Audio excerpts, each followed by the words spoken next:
আসসালামু আলাইকুম ওয়া রাহমাতুল্লাহি ওয়া বারাকাতুহু। আমন্ত্রণ সবাইকে বাংলা ভিশনের পর্দায়।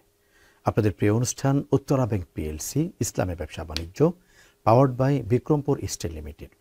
প্রিয় দর্শক, এই অনুষ্ঠানে ব্যবসা বাণিজ্যের পবিত্রতা নিয়ে কথা বলি, আলোকিত ব্যবসা বাণিজ্য নিয়ে কথা বলি, কিভাবে ব্যবসা বাণিজ্য আমাদের জীবনকে আলোকিত করবে সে সকল বিষয় নিয়ে আমরা কথা বলি। কথা বলার জন্য আজকে আমাদের স্টুডিওতে উপস্থিত হয়েছেন একজন সম্মানিত অতিথি। আসুন তার সাথে পরিচিত হই। আমাদের সাথে আছেন হযরত শাহজালাল আন্তর্জাতিক বিমানবন্দর কেন্দ্রীয় জামে মসজিদের সম্মানিত খতিব মাওলানা শেখ আখতারুজ্জামান। আসসালামু আলাইকুম ওয়া রাহমাতুল্লাহ। ওয়ালাইকুম আসসালাম ওয়া রাহমাতুল্লাহি ওয়া বারাকাতুহু। সম্মানিত শেখ, কেমন আছেন? আলহামদুলিল্লাহ। প্রিয় দর্শক, ব্যবসা হবে সমৃদ্ধির জন্য, ব্যবসা হবে সফলতার জন্য, ব্যবসা হবে শান্তির জন্য, এবং এর সাথে আরেকটি বাক্য আমি বলতে চাই, ব্যবসা হবে পরকালের জন্য।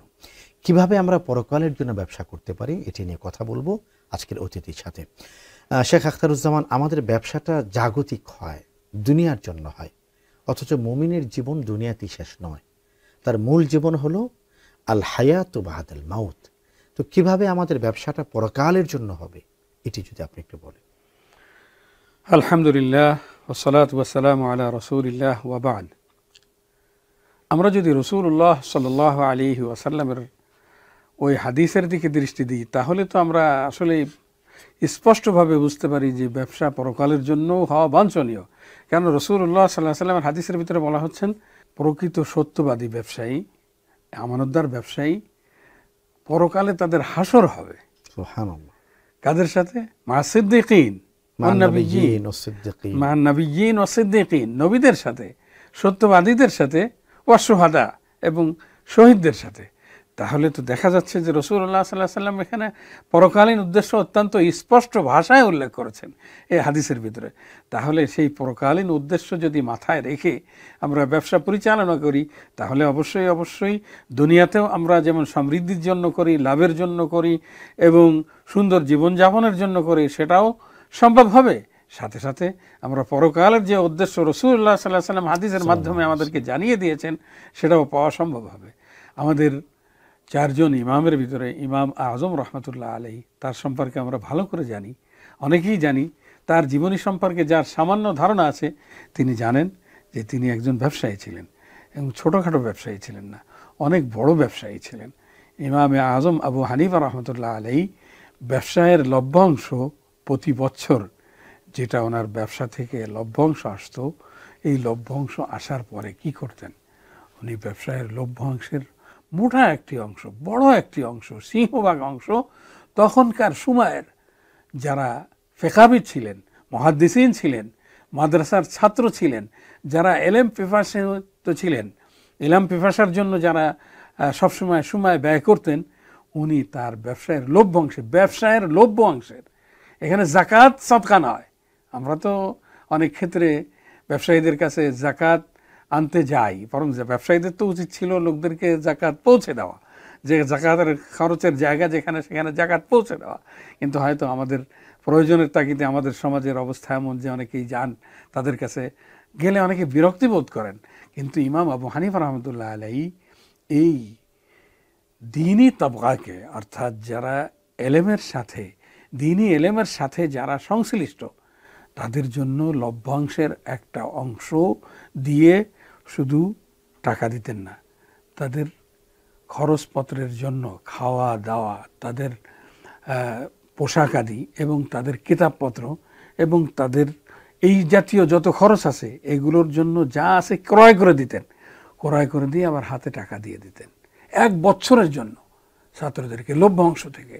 যারা, তো এটাকে উদ্দেশ্য কি? উদ্দেশ্য একটাই, যে আমার এই ব্যবসায়ের মাধ্যমে দ্বীনের প্রসার ঘটুক, দ্বীনের প্রচার ঘটুক, যার জন্য তিনি এই কাজ করতেন। শুধু তাই নয়, আমরা যদি এইভাবে দেখি, সাহাবা একরামের অবস্থাও যদি দেখি, তাহলে আমরা দেখতে পাবো যে সাহাবা একরাম, এই হযরত আব্দুর রহমান ইবনে আউফ রাদিয়াল্লাহু তাআলা আনহু, হযরত ওসমান রাদিয়াল্লাহু তাআলা আনহু, এনারা বড় বড় ব্যবসায়ী ছিলেন। আব্দুর রহমান ইবনে আউফ রাদিয়াল্লাহু তাআলা আনহু, তিনি মক্কায় ব্যবসা করতেন, মদিনায় যাওয়ার সময় খালি হাতে ফিরে গেলেন।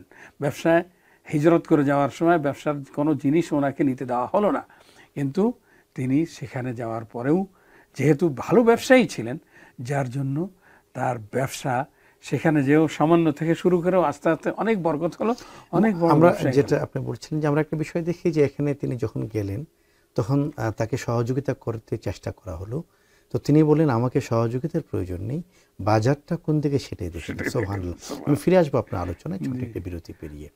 প্রিয় দর্শক, দেখছেন আপনাদের প্রিয় চ্যানেল বাংলা ভিশনের পর্দায় উত্তরা ব্যাংক পিএলসি ইসলামে ব্যবসা বাণিজ্য, powered by Bikrampur steel limited. অনুষ্ঠানে এ পর্যায়ে নিচ্ছি ছোট্ট একটি বিরতি, ফিরছি একটু পরেই, সাথেই থাকুন।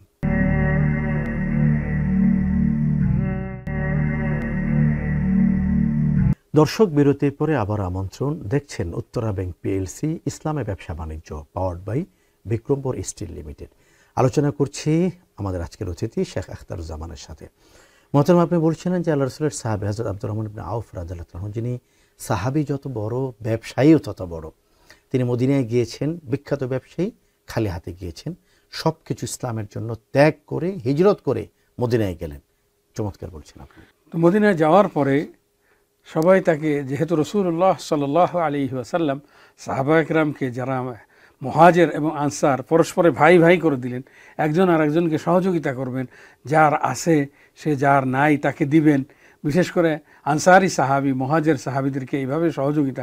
এমনকি আমরা সেই সময়ের সেই আশ্চর্য অবস্থা যে যার দুইটা স্ত্রী আছে, একজন স্ত্রীকে তালাক দিয়ে আরেকজন মুহাজিরের জন্য তার জন্য ব্যবস্থা করে দেওয়ার নমুনা আমরা সেই ভ্রাতৃত্বের চরম ঐতিহাসিক দৃষ্টান্ত আমরা দেখতে পাই। তো হযরত আব্দুর রহমান ইবনে আউফ রাদিয়াল্লাহু তাআলা আনহু, ওনাকেও সহযোগিতার হাত বাড়ানো হলো। তখন তিনি বললেন, যেহেতু ব্যবসা তার জানা ছিল, তিনি বললেন যে তোমরা আমাকে এইভাবে সহযোগিতা না করে বাজার কোথায় আছে বাজার দেখাও, আমি বাজারে গিয়ে আমার রাস্তা আমি খুঁজে নেব। আব্দুর রহমান ইবনে আউফ রাদিয়াল্লাহু তাআলা আনহু, তার কাছে একটি দিনার ছিল, সেই এক দিনার দিয়েই তিনি ব্যবসা শুরু করলেন। কিন্তু রাসূলুল্লাহ সাল্লাল্লাহু আলাইহি ওয়াসাল্লামের সাহাবী হওয়ার কারণে তার ভিতরে যে আমানতদারি ছিল আর ব্যবসার যে আগে অভিজ্ঞতা ছিল, এটা কাজে লাগিয়ে তিনি মদিনায় সর্ববৃহৎ ব্যবসায়ী হিসেবে প্রতিষ্ঠা লাভ করলেন। কিন্তু সেই প্রতিষ্ঠা লাভ করে শুধু কি ব্যবসা করেই বড়লোক হয়েছেন তাই, বরং আব্দুর রহমান ইবনে আউফের আমানতদারি আর তার এই ধরনের রাসূলুল্লাহ সাল্লাল্লাহু আলাইহি ওয়াসাল্লামের আদর্শের প্রতি অবিচলতা এমন অবস্থায় নিয়ে গিয়েছিল যে হযরত আবু বকর রাদিয়াল্লাহু তাআলা আনহু, যে একটা তার মৃত্যুর পরে কারা খলিফা হবেন তাদের যে লিস্ট তৈরি করেছিলেন, সেই লিস্টের ভিতরে আব্দুর রহমান ইবনে আউফের রাদিয়াল্লাহু তাআলা আনহুর নামও তিনি রেখেছিলেন। তো এটা আমানতদারির কারণে এবং বিশ্বস্ততার কারণে এই অবস্থা হয়েছিল। শুধু কি তাই, হযরত ওসমান রাদিয়াল্লাহু তাআলা আনহু অনেক বড় ব্যবসায়ী ছিলেন, মক্কা থেকেও ব্যবসায়ী ছিলেন, মদিনাতেও ব্যবসায়ী ছিলেন, এবং তার আখিরাতমুখী কল্যাণকামী তার চিন্তায় তিনি ওয়াকফের মাধ্যমে আর বিভিন্ন যুদ্ধের সময় যেভাবে তিনি সহযোগিতা করেছেন, তার মাল অকাতরে তিনি যেভাবে বিলিয়েছেন, এমনকি তিনি ওয়াকফ করে রেখেছিলেন খেজুরের বাগান এবং কূপ। সেই ওয়াকফ এখনও মদিনার মাটিতে, এখনও ওয়াকফ হযরত ওসমান রাদিয়াল্লাহু তাআলা আনহু নামে একটি হোটেল এখনও উঁচু করে, মাথা উঁচু করে দাঁড়িয়ে আছে। এটা তো একমাত্র পরকালের চিন্তায়, অর্থাৎ ব্যবসা শুধু দুনিয়ার জন্য নয়, আখিরাতমুখী ব্যবসা তো এটাই বলে যে এই ব্যবসায়ের বিনিয়োগের ভিতরে, এই ব্যবসায়ের লাভের ভিতরে যা কিছু আসবে তার মাধ্যমে পরকালের কল্যাণ কিভাবে করা যায়, পরকালে তার মাধ্যমে কিভাবে উপকৃত হওয়া যায়, সেই দৃষ্টান্ত সাহাবা একরাম আমাদের কাছে একবার নয় বারবার আমাদের কাছে উপস্থাপন করেছেন। এবং আমাদের পূর্বসূরি তাদের ভিতরেও যারা দিনদার ব্যবসায়ী ছিলেন, তারাও দেখা যায় যে এইভাবে তারা খরচ করেছেন।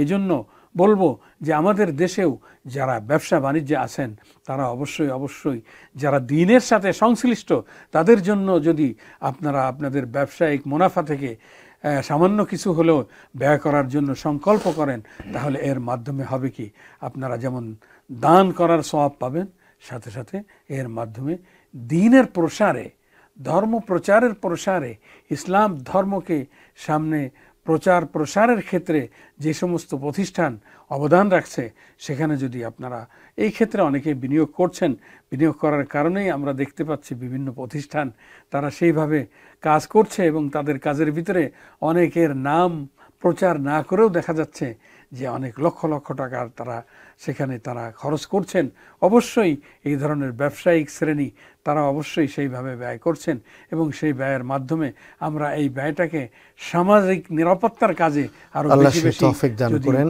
করতে পারি। শেখ আখতারুজ্জামান, আপনাকে অনেক শুকরিয়া অত্যন্ত চমৎকার একটি বিষয় নিয়ে কথা বলার জন্য। ধন্যবাদ আপনাকে। প্রিয় দর্শক, এতক্ষণ পর্যন্ত আপনাদের প্রিয় চ্যানেল বাংলা ভিশনে আপনারা দেখলেন উত্তরা ব্যাংক পিএলসি ইসলামে ব্যবসা বাণিজ্য, powered by Bikrampur steel limited. আজকে যে বিষয়টি নিয়ে আলোচনা হলো, আল্লাহ পাক এই বিষয়ের উপর আমাদের প্রত্যেককে আমল করার তৌফিক দান করুন, এই কামনা আর আকুতি জানিয়ে এখানে বিদায় নিচ্ছি। আল্লাহ হাফেজ। ইনশাআল্লাহ তাআলা আগামীকাল একই অনুষ্ঠানে আবারও দেখা হবে, একই সময়ে নতুন কোনো বিষয় নিয়ে, নতুন কোনো অতিথির সাথে। আসসালামু আলাইকুম ওয়া রাহমাতুল্লাহি ওয়া বারাকাতুহু।